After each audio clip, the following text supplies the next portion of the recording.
Hey, Russell, thanks for joining us today. As a way of getting started, tell us a little bit about yourself. It's a pleasure, Brian. First off, I detect, and you may detect that I've got a UK accent today. Yeah. So sorry about that if I sound all, slow and pompous and not posh, clearly, but a little bit less bouncy and jumping all over the place than some of your other guests. My background's, I've worked in sales and marketing for a long time. I started my first career as a professional musician. Then went and worked in sales and marketing. I've worked in that sort of arena, selling cars, selling IP, selling companies, selling training, selling time, and selling consultancy. And as part of that, I became a psychologist because I was always interested in this idea of how do you get people to change their behaviors? How do you get people to change their mind? What's the psychology behind that? And I started there as a behavioral psychologist and now much more interested in sort of the neuroscience side of things. And I guess at the sort of final conclusion, for the last couple of years since I sold my last company, I decided to really sort of just become a consultant and do what everybody else does and get on the old book and speaking trail and the sort of portfolio career thing. Yeah. And now I spend my time going and helping and advising companies, not just to do with sales and marketing, but to do with change and behavior. And one of the big specialities that I've really picked up over the last couple of years, which I've got really fascinated in, it started with the subject of resilience and this idea of how do you bounce back when things go wrong, which is something obviously as a salesperson you've got to be brilliant at. But then increasingly this idea of burnout and how burnout and resilience work together. And then I sort of concentrate my work into two areas, one which is working with individuals using a variety of techniques, but specifically in companies working with leaders. And we run a series of programs called Tough Love Leadership, which is all about basically how do you get the results you want, but in a way that's sort of congruent and consistent and modern.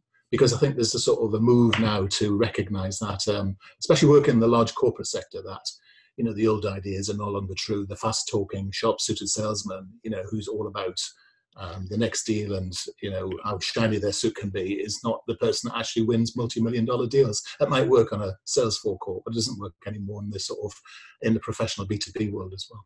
Cool. So people in the UK get burned out as well? It's not just the US. Amazingly enough, they do. We do have stress and pressures over here. Yeah. You've already insulted twice today, and now you go again. Yeah. What's fascinating about burnout, it's a universal condition. It's actually a human condition. So it doesn't matter which culture you come from. It doesn't matter which part of the world you come from. Really, burnout can be found anywhere. And although the definition of burnout came from the States in the mid-70s, and it was really focused towards people in the sort of medical community and people in the people space, people that were therapying people, other people, psychiatrists, mental health workers, care workers, and such like. Really, it's become applicable to anyone. And I work with a couple of guys who are coaching the Silicon Valley area who are highly aspirational, highly driven, really successful, earning more money than really you can almost count, and they've burned out.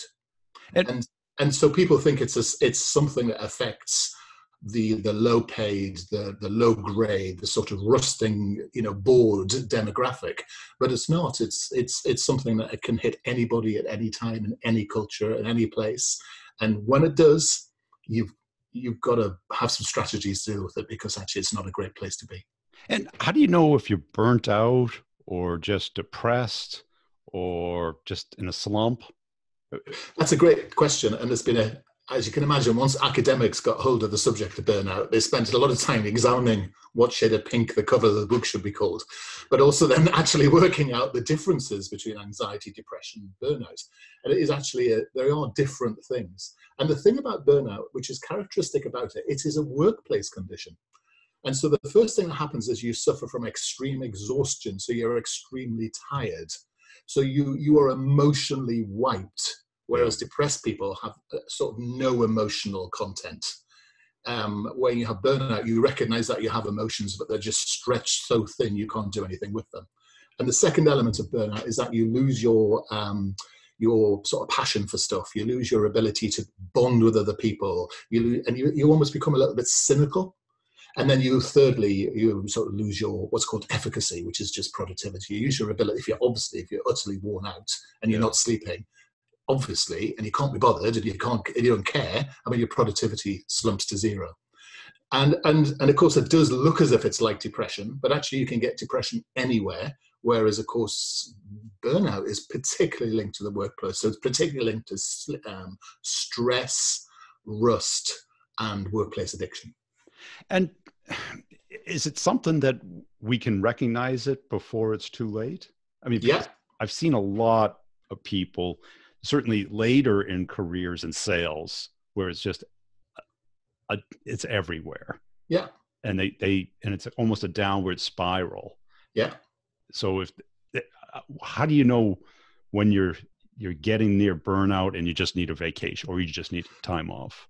Well, that's great. And hold that thought about the vacation, because the vacation's entirely the wrong way of dealing with it. And that's really quite peculiar. That's what I've been telling her. Amazing. But don't do that holiday thing. So let's go back a step. So you asked a great question, which is how do you recognize it? And it's really one of those particular conditions where it's easier for other people to recognize it in you than it is in yourself, unless you've developed some form of self-awareness. Now, if you are particularly self-aware, you'll recognize in your body that you're actually losing your passion, you're losing your desire. That doesn't mean that you're working any less hard. It just means that it has less meaning. It means that it's costing you more. And more importantly, your sleep patterns are disturbed. Sleep patterns, yeah. So the first thing is, once you start thinking, oh, I've got to go to work today. All right, okay, well, I'm going to go to work today. How will I get through the day? Well, I'll negotiate a new incentive package. I'll drink as much coffee as possible. Yep. I'll get high in the sense of, we'll have lots of competitions where we'll go woo together as a sales team. Or manager will whip me a lot harder than usual. At the end of the day, I'll go home and I'll think, oh, what's the point? This is just, hopeless. And then you're tired on that journey home, and you get home and you sort of kick the cat, you sort of rude to the wife if you have one, or your significant other, you go to bed, you lie there tossing and turning, you think to yourself, oh, why am I doing this? Then you remember the money and the buzz and you think, tomorrow here I go again. And that's the sort of typical slider burnout. But there's another type, which is the what we call high functioning burnout victims. And these are the people who love going to work. And I'm coaching a lawyer at the moment, and she said to me, my working day is from 6 o'clock in the morning till 10 o'clock at night. Then I go home at 10 o'clock at night, and it takes me about 45 minutes to go home, and I'll do a couple of hours when I get home. And then you start adding that up, and you think, well, when does she go to sleep? Right, that was what I was thinking. I was like, yeah. And she says, but I'm great, I'm absolutely fine. And she's a partner in a law firm.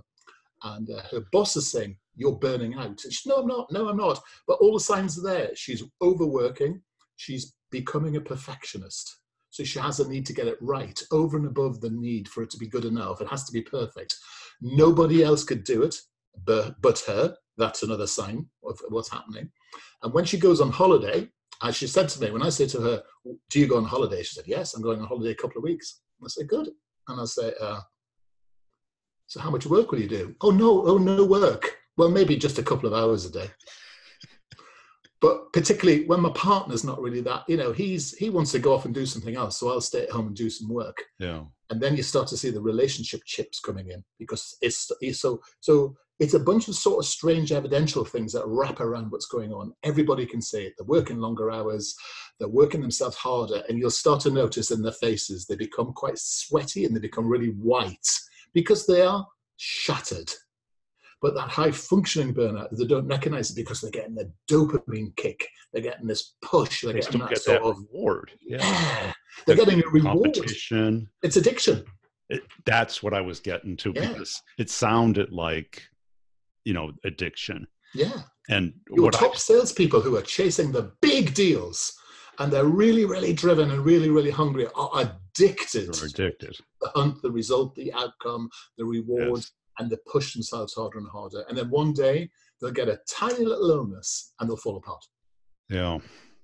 See, what I always felt was, at least in the US, you're on a yearly comp plan. And so you're doing well.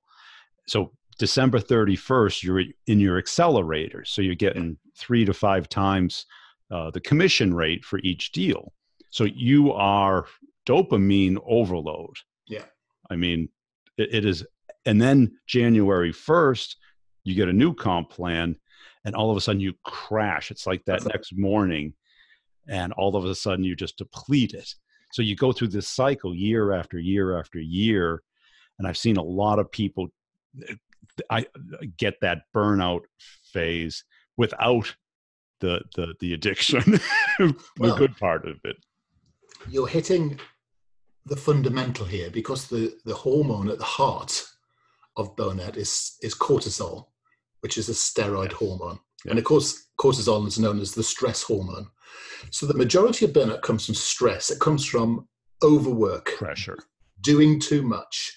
Now, pressure is interesting because pressure is all internal. So it's the way you think about yourself. That's what creates pressure. So yes, your mindset, the way you have mental toughness, the cortisol work that's going on there, that drains you, it stresses you out.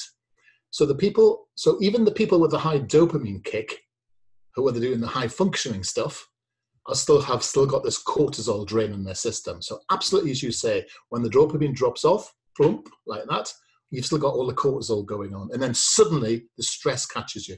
So if the dopamine and the addiction doesn't get you, the cortisol does. Now, for most people who have a pretty dreadful job, and rather than sort of flaming out in a big sort of, catastrophic, hysterical, dramatic, sort of event, they just gradually burn and burn, slowly and quietly, and rusting into a state of burnout. And these people can be the telecells people, the people who are it's that relentless grind of picking the phone up, having someone say no, and they're not working. Exactly. They're not building their resilience. They're not re-energizing. And they've got some boss who's sitting there going, here's my whip and I'm going to lash you back, because that's what we call they say do more of it. Exactly. And by the way, here's a button. And if I press this button, what happens is you get more money.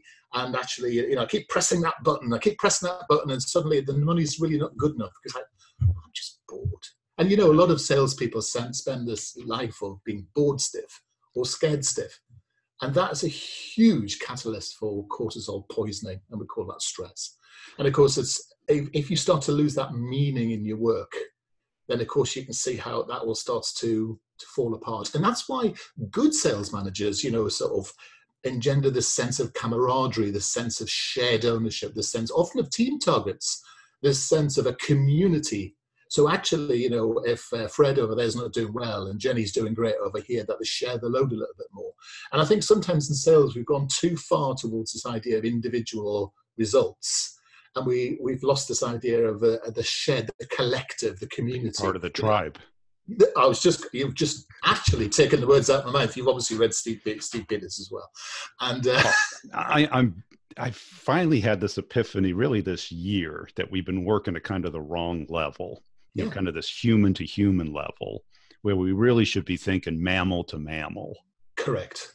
And just because that's really where we live. Yeah. Up here, trying to reason our way through it, it's just the wrong level. You just got to get to, the hormones, our mammal brains, that's it. Tribalism, being part of a group, all of these things. And what's fascinating, and I don't know how this works in the States, but we see this a lot. We've seen the arrival of the female gender in the workplace. And initially... women here for years. Yeah, I mean, allegedly half of the UK are women. Who knew?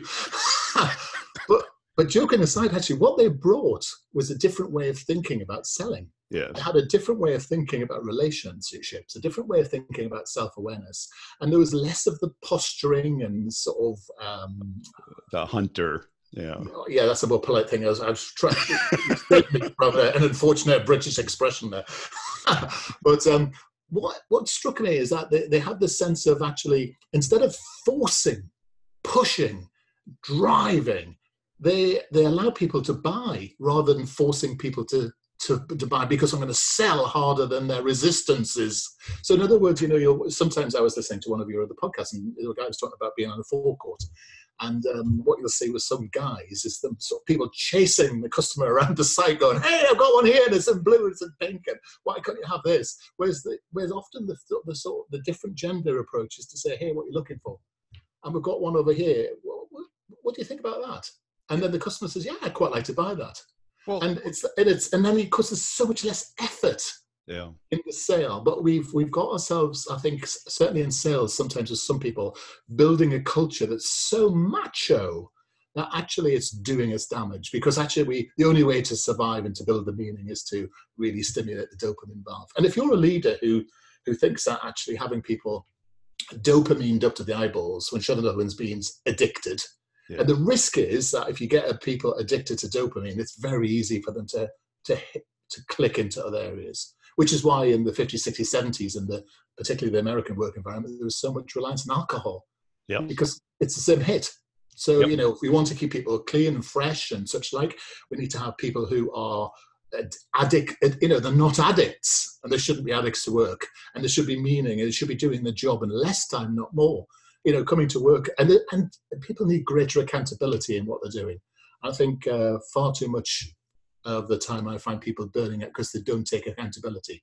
So they spend far too much time blaming everybody else. Yes. Rather than, you know, that's a classic thing. You sit down as a sales director and you say to your top 10 salespeople, why did those last 10 sales not complete? The good salespeople say, because I wasn't good enough. The poor salespeople say, well, it's because of the price.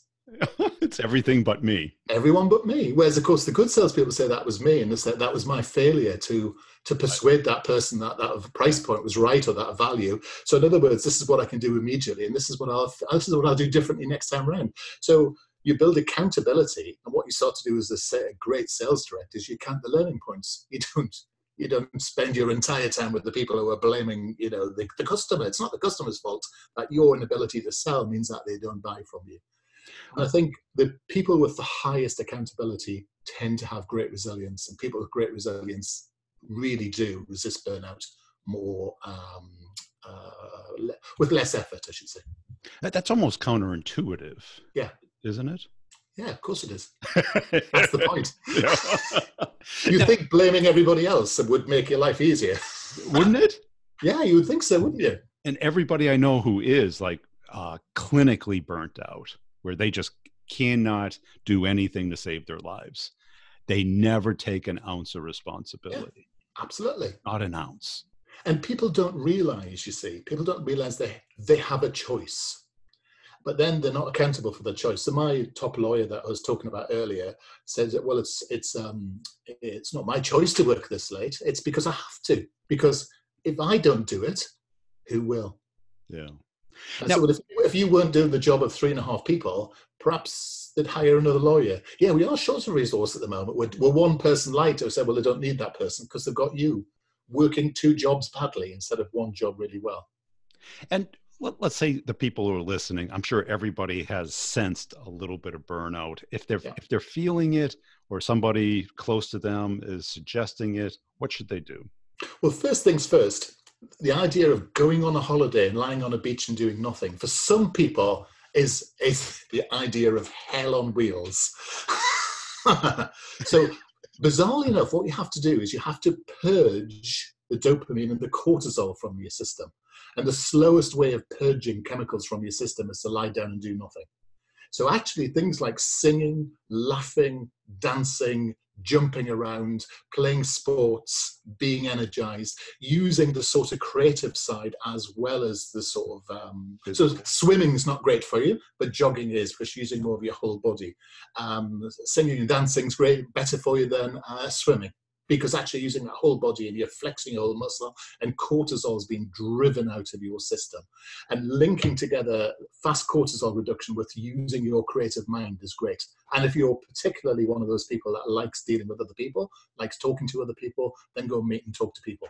Now, if you're a heavy introvert, going on holiday is fine as long as what you're doing is getting spa treatments, massage, you're reading fiction, you're laughing if you need to, but your mind's being distracted into, again, that creative, visualized side. So what you're not doing is lying there and your mind's going rush, rush, rush, rush, where.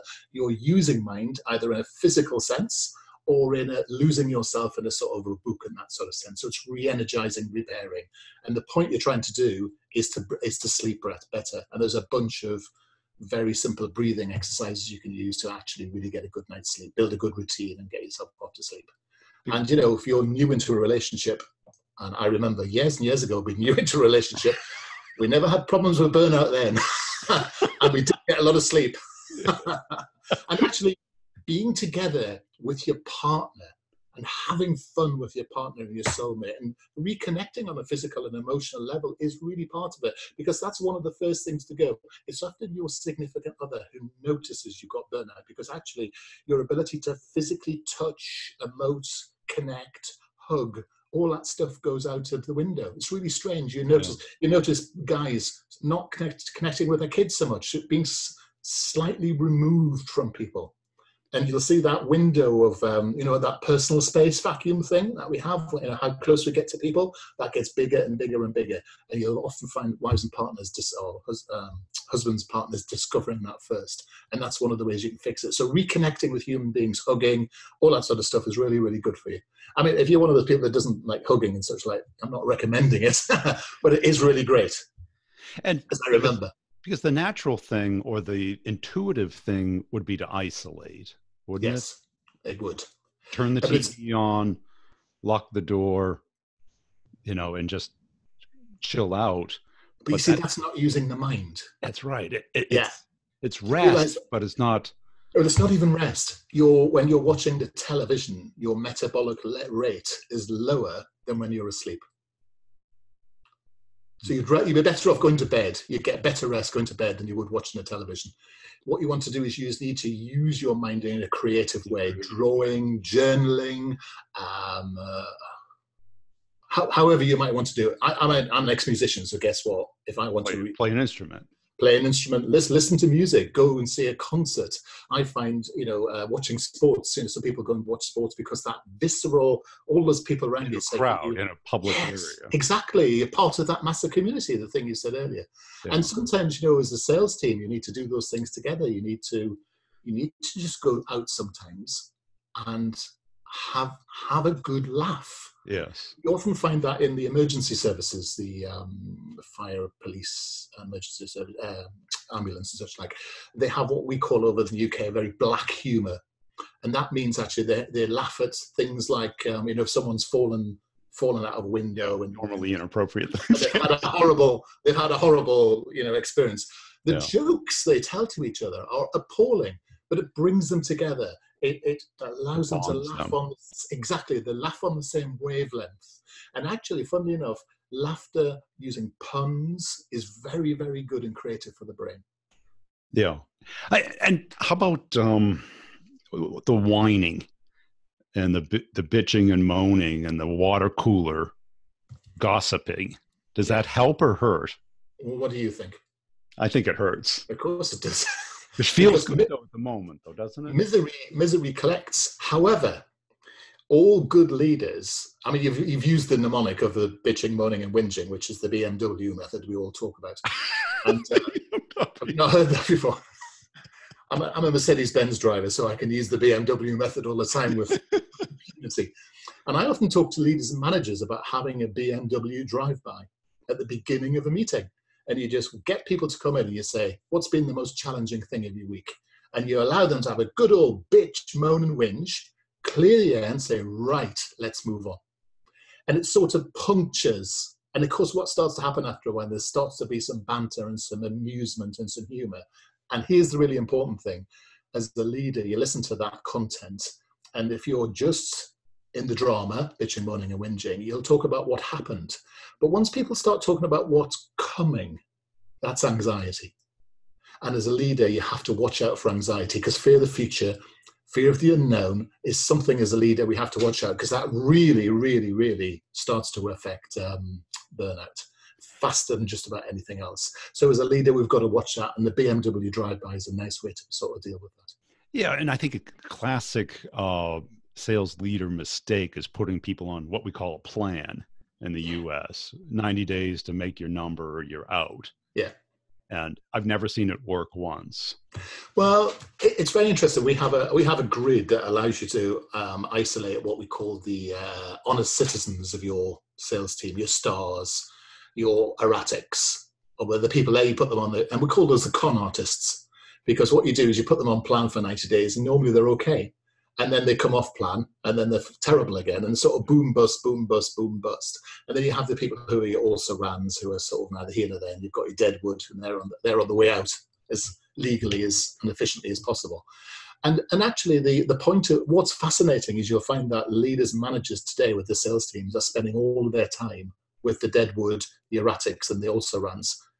And yet the way they make your number is to spend the time with the honest citizens and your stars. Yeah. But of course, everybody's spending time because of HR, because we're just poor at managing people.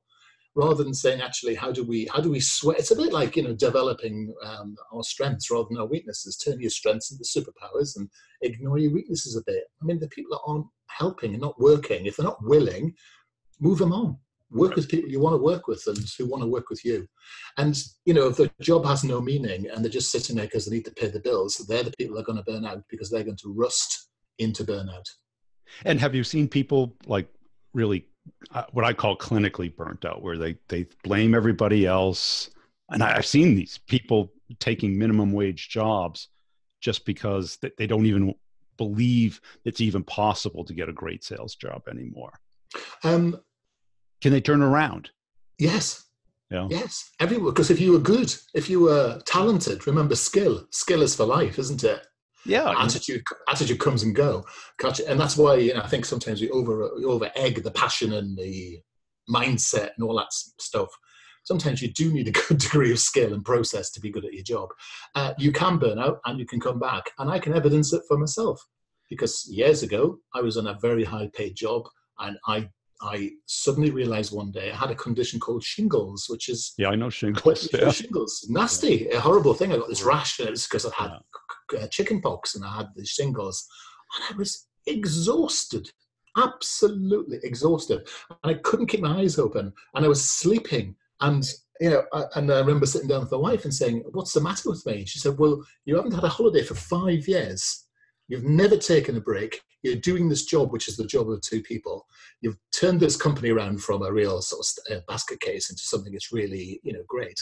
It's time you step back now and looked after yourself a little bit, because now all you're doing is you're damaging yourself and the company." And it didn't take long. Actually, what I did is I went and studied. I got myself a master's. And because it's that using the mind in a different way, so I got my first master's, and what happened then was I came back and I was great. And it took me no time at all to come back. Because it's about how, instead of depleting your mind by using it, it's a bit like hitting a hammer over and over and over and over and over again. You overuse that muscle. Yep. And actually the point of the mind, instead of just doing the same job over and over and over again, is to widen your idea out. I was talking to someone in the trucks sales world quite recently and saying to them, you have to understand people just don't come and buy a truck. What they want to understand is how that truck affects the customer's customer. So if you go and see a haulage company, what's going on in haulage over the next 3 years? And they're saying, we've never thought about it that way before. Right. So, well, no, because you've only ever sold trucks one way before, which is why your numbers are all over the place. Because everybody else is doing this now. Because actually it's fulfilling, it's interesting. You're sitting down with trucks buyers who are entrepreneurs, and you're engaging, and they're going, "Blimey, you're different. You understand my business. You understand how this will affect the scheduling of it, and this new legislation is coming in 18 months' time, and I'll be ready, and I can have this as an off-balance sheet acquisition." And suddenly we're having a professional conversation. Now, you don't have to be friends with the people you sell to. You just need to respect you, don't you? And so this idea of having a wide brain that is interested in lots of different things rather than just being completely rigid and just focused on one thing. And, one of the things I'm saying to my lawyer at the moment, that my current person who's going to be burned out quite quickly, is I'm going to give her a bunch of books to read. And I know she's going to hate reading every single one of them. But she'll learn something when she comes back from it, and she'll go, that's actually quite interesting. Because she's hyper intelligent. So the way to hook her in, to use her brain differently, is to appeal to her intellect. So that's what I'll do. And do you see this high correlation between people in burnout and other addictions, alcoholism, drug addiction, or? It's a very clever question. And it deserves a better answer than the glib one I'm sort of going to give you. So I'm just going to think about it for 20 milliseconds. The answer is yes, Yeah, but the problem here, the confusion here is that if you're addicted to anything, you will burn out. So because alcohol creates burnout in itself, Right. so do drugs. Yeah. But it's not quite the same. It has all the same manifestations, but it comes from a different place. Your point is, if you're highly addicted to work, could you then be addicted to alcohol? The answer is yes. Yeah. But if you're one of the real high functioning people, you won't have time to be drinking alcohol because you'll be too busy working. Again, And yeah. you'll be seeing alcohol as actually just something that's it's an Distraction from irritation. work. Exactly. Yeah. So you'll get a better hit from working harder. Yeah. And Cool. it's bizarre, isn't it? It sometimes just needs, someone who is rough and tough enough just to sit down and, we call it shaking them gently by the throat in the UK, and just pointing out to people that this is going to kill them. Because actually there is no other way of doing it. In 2 years' time, what use will you be? Dead. It's a great way to end it. So where can people go to connect with you and learn more about your work? Well, on LinkedIn, I'm at Russell Thackeray, and Facebook is the same. My company is called QED, so the email address is qedod.com. Feel free to come on over. We've got online courses. We've got all sorts of interesting things, and I speak. And I'm in the process of joining the noble circuit of writing a book. And at that point, I'll be coming back and saying, hey, look at this book all about burnout. Well, we'll have to have you back on the show then. That'd be super. Thank you, Brian.